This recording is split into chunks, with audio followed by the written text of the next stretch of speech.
Hey family, let's focus on solutions that make things happen. This is All In with Ann Smith.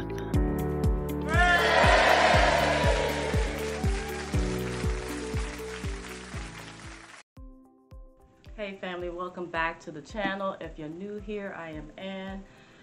Please subscribe and tell a friend to subscribe, because that's literally how you can help us to grow.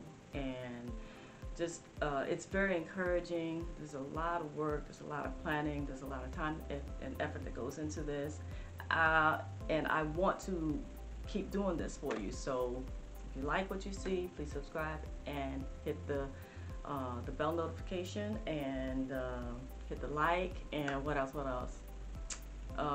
share the video as far and wide as you can, because that's literally how you can help and show support very, very easily. Okay, so let's get into the video. So there are two phrases that you can say that are both very, very powerful, and I will explain to you how and why you would use them and when, right? So when you are called into or invited into a courtroom setting, because mark my word, it is an invitation, and you respond and you show up, right? If you show up and you are lost because they're using all of these crazy, legalese on you, and they're proceeding and you don't really get what's going on, the simple phrase that is also very powerful that you can use is, I don't understand. That will stop everything. That means there is no meeting of the minds, because how can you agree to something that you don't understand, right? So I don't understand. If they say something and you don't understand, there is no shame in that. In fact, it is using your power. So empower yourself by letting them know, I don't understand. You cannot agree to something that you don't understand what's going on. And this is your life. This is your livelihood. This is your time. It took time for you to, make it all the way to the court. They are threatening your livelihood if you're being charged. You need to understand the charges, and you need to understand what's happening right there before you. So if you are there, say, I don't understand, okay? And if they like to try to bowl over you and try to proceed anyway, you will have entered into the record that I don't understand. Just say, well, I won't let the record show that I don't understand, and you are proceeding against my wishes, which is a violation of the law. Is there some secret law that I need to know about, that you get to make decisions for me when I don't understand? Because I'm not giving you permission. I don't understand. I need you to explain it to me. I need you to explain what you're trying to say in a manner that I understand. Because when the court actors, first of all, let's go into the whole court actor thing. Why am I calling them court actors? Because it is theater. There's a lot of things that are going on behind the scenes that we weren't privy to. And I'm not talking about law school and the legal training and the courtroom training that judges undergo. I'm not talking about that. I am talking about the fact that there are mechanisms behind the scene that we weren't made aware of, which is fraud. Because this is our lives, this is our time, this is our freedom is being threatened. So we're the ones. Why do they get to decide and discuss over your head, what's happening in your life? No, you are the only one. You are literally the CEO of your life. You are the only one that knows what's best for you, and you are the only one who knows the truth about you and your history. So why they get to decide who you are and what's best for you and what's best for society surrounding you?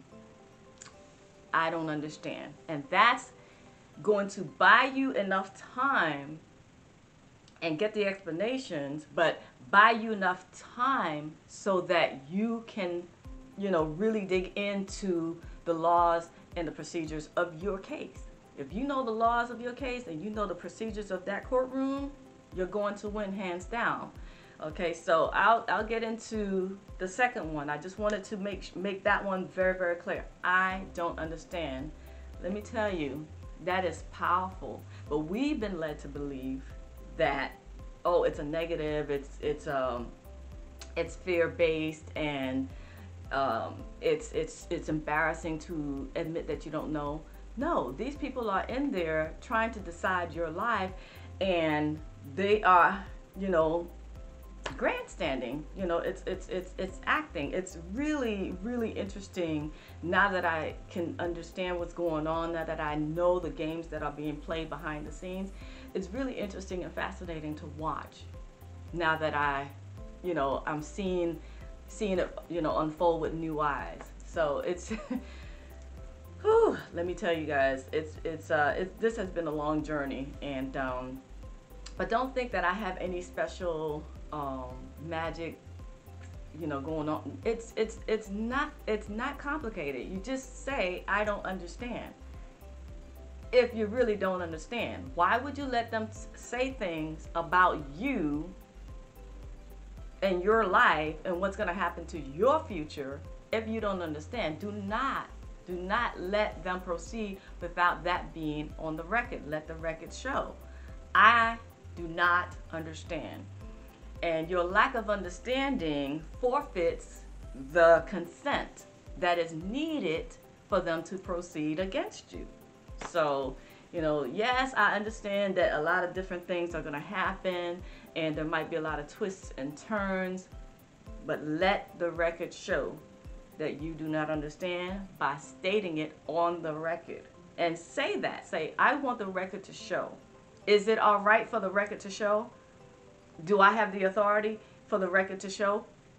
And the truth will be revealed, because the judge or whoever, they'll have to agree, because you do have that right. And this is how you start. Just start with, foundation. Keep it right there as far as where your knowledge is. If you're going in there confused, and they count on you coming confused and lost or feeling intimidated. I remember, back in the day, and it wasn't that long ago, that I was that way too. I was very, very intimidated, because this is not a normal environment, and you know what's at risk, you know what's at stake, you know that there's a lot riding on the decision, of someone else.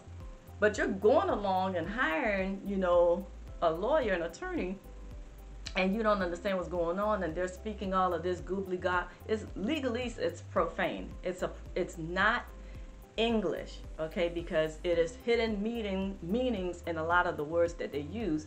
So we have been, I guess, conditioned to accept that we don't understand and that it's beyond us. No, this is your life.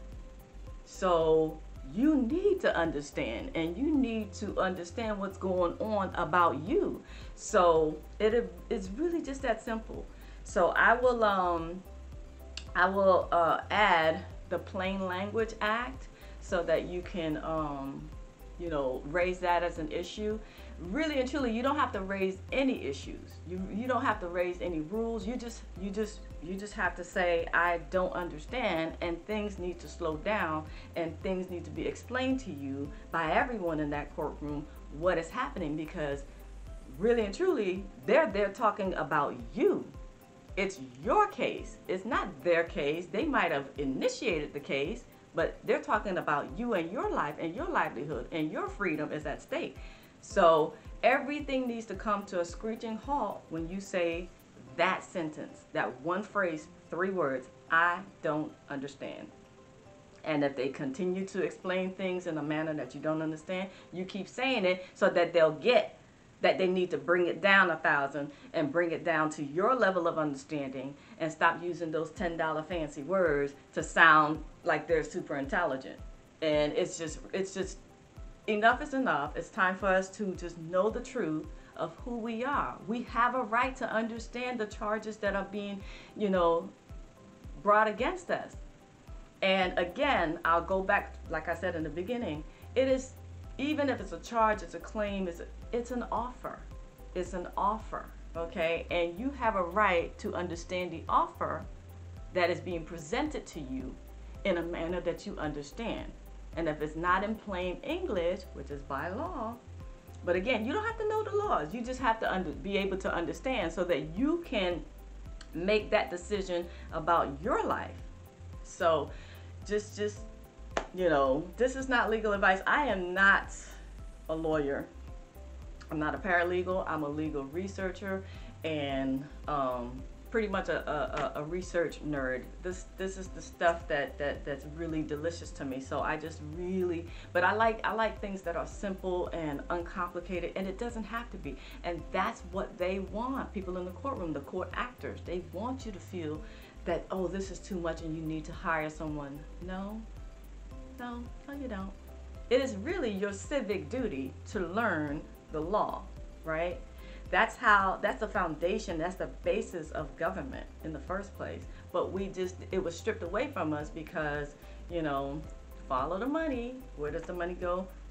Right in the back pocket of the lawyers that you were led to believe that you have to hire. So I don't understand. Just get that in your minds and keep repeating it. Because when you don't understand, you need to understand. This is your life. So the next phrase, okay, the second phrase, and this one is for the more learned, self-determined man or woman, right? This is, it's the three words are point of order, right? So when you say point of order, what does that mean? All that means is it's an announcement that there are violations happening and that you know that there are violations, and the court needs to recess so that these violations can be corrected. But again, it is for someone who's a little bit more advanced and a little bit more confident in their standing, right? If you're not there yet, don't go grandstanding and say, oh, I heard, you know, Ann Smith say you could say this and all this kind. First of all, don't use my name. That's that's number one. I didn't tell you to say anything because I don't tell grown folks what to do. I don't do that. What I am saying is when you are ready and you are more confident and you're more proficient in your knowledge and you are no longer, when you lose that fear, when you're at that point and you have lost that intimidation factor and it's like it's not even a factor anymore, call the court to a point of order. Just say those words. Point of order. And then if they don't die of shock that you even know that in the first place, that should also bring the court to a screeching halt. And again, but it takes cojones, okay? It takes balls of steel to really, you know, be in that position where you call the court to the point of order, and you are going to be the only one who has any real standing as the only real party of interest. Let me explain that again. I proceed with this little juicy secret because I don't want people who aren't ready, you know, to step in there and you know, get your chewed up, okay? Because you're gonna freeze, you're gonna, you know, get stumble all over your words. I just if you're not at a high level of, you know, assurance that you know who you are and your confidence level is not there, just stick with the I don't understand. That's fine. There's no shame in that. So going forward, as far as the point of order for the confident, self-determined man or woman, when you say that, you are the only, because you are the only real party of interest in the matter. Well, what do I mean by that? What I mean by that is everyone else is representing something and somebody else. The opposing side, which is usually the prosecutor or attorney or what have you, representing the state. The state is an imaginary fiction. It's not a person. It's not a living being. It's not a living soul.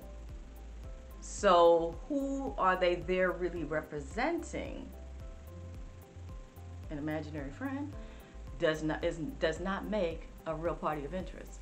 So there are case laws. I'm going to try to either remember to add them to the video description box, or just point you in the direction of the Facebook group and just search. There's a specific law that indicates that attorneys cannot testify. Their testimony is not valid. It's hearsay. So if everything that an attorney says in court is hearsay, then they're not a real party of interest. The judge is there to perform administrative duties. It's not to render a decision. The judge is there to be the referee, the individual who is monitoring a controversy between two parties. You know, very disinterested, very third party, has no personal gain in the matter, right? So that individual, called the judge, is not a real party of interest. So who does that leave? That leaves you. But if you had hired an attorney that stands between you and the proceedings, now you have given away your power to that person, and they're speaking hearsay. So it's better to just go and just have an attorney there as a backup, you know, as a support to you, because you, as the real party, the only real party of interest, can be the only one who calls a point of order. Okay, so I went into all of this a little bit more detail. I'm better off in my writing than in my speaking. Okay, English is a second language, and I sometimes, you know, think in two different languages, you know, Spanish and English, and sometimes I get a little chewed up. But at the same time, I wanted to at least come here and try to, you know, share my journey with you, you know, because this thing has been, it's been a trip. And I'm tired of the confusion. I'm tired of the lies. I'm tired of the scammers. It's time to, you know, network with people who have the same mindset, and just move this thing forward. I'm just here to empower you, you know. And so but yeah, I don't understand, and point of order. Look those things up in the Facebook group. I will leave that in the video description box. Just click it. I will leave I'll leave a list of my most popular free tools. It's a long laundry list of free tools, and then below that you'll see all the different courses and things that I recommend. Some of them are mine and some of them are other people's. So I'll see you on the next video. Watch until the end so that you can see the financial hero of the day. And speaking of which, oh my gosh, I almost forgot to mention. The reason why I started studying law and researching law in the first place is because I got railroaded.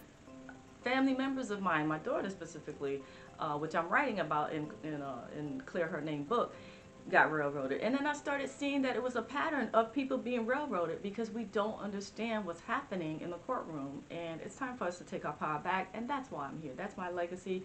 What's your legacy gonna be? Think about it. So moving right along, as far as the workshop, Mission Possible started because again, I started to see the pattern of abuse, and people who are targeted, you know, were the ones who were financially struggling. Now at the time I wasn't, but then I lost everything in the process of a court case can wipe you out, as you all know. Some of you may know this, and that's what happened. You know, here $50,000 later, and I was still losing with 3 lawyers, and I was about to hire another one. I said, this has got to stop. And I just took to the books and I just started studying, and then I started realizing my power. So that's what I'm here for. So this is now, you know, a labor of love, but it is work. It is the work that I'm doing. And so the workshop all of the studying has led me to the workshop, to creating the workshop. And the workshop is all about financial empowerment, so that you can have that burden off of your shoulder, so that you can have that peace of mind, so you could begin to do the creative work. How can you do the creative work and help someone else when you yourself need help financially? And I just wanted to uplift, society in that manner. So that's why I'm doing what I'm doing with the workshop. Now, the next thing that I knew that had to happen and had to be included was the legal advocacy piece. So we need to network within the workshop, and so we have everything that we need to be a powerful people. Okay, so it's already beginning to shape up like a small micronation, because we have a lot of people who are very knowledgeable, but they just needed to have all of the tools available and in an organized manner, so that you don't have to keep searching here, there, and everywhere. Okay, everything is right there. And so yes, there is a cost for the workshop, but I give all of that away